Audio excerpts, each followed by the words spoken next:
রক্ষকই হয়ে গেল ভক্ষক। মানব পাচারকারীদের সঙ্গে তাল মিলিয়ে সীমান্তরক্ষী বাহিনীর একাংশ জওয়ান কাঁচা পয়সার লোভে এবার মানব পাচারে হাত পাকিয়েছে। শনিবার এমনই একটি ঘটনার চিত্র উঠে এলো খোয়াই শহর থেকে।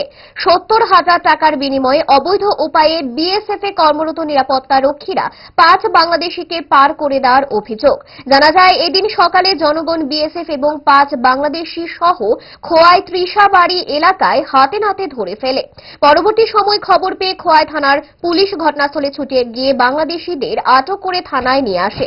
যদিও অনেক আগে থেকে একাংশ সীমান্তরক্ষী বাহিনীর জওয়ানেরা সঙ্গে মানব পাচারকারীদের গোপন সম্পর্ক রয়েছে বলে অভিযোগ ছিল, আজ তা দিনের আলোর মতো পরিষ্কার হয়ে গেল।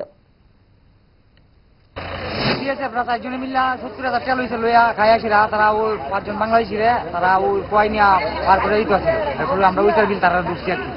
আচ্ছা, বিএসএফ সহ বাংলাদেশিরে সুবিধা, তারপরে ওই বিএসএফ তারা বাংলাদেশিরে সরাই লিখে, তারপরে তোমার ওই তারা ওখানে পাবলিকে ওই আনাইতেছে আর কি। থানা ফোন করছে, পাবলিক আনাইতেছে। থানার থেকে পুলিশ আইছে ওখানে। তো কি মনে করতেছেন যে পুলিশ আর বিএসএফ বিএসএফ টাকা খাইয়াছিরা ওই তারা বাংলাদেশিরে তোমার ওই পার করে দিতেছে বিএসএফ। কোন এলাকা এটা? ত্রিশাবাড়ি স্টেশন।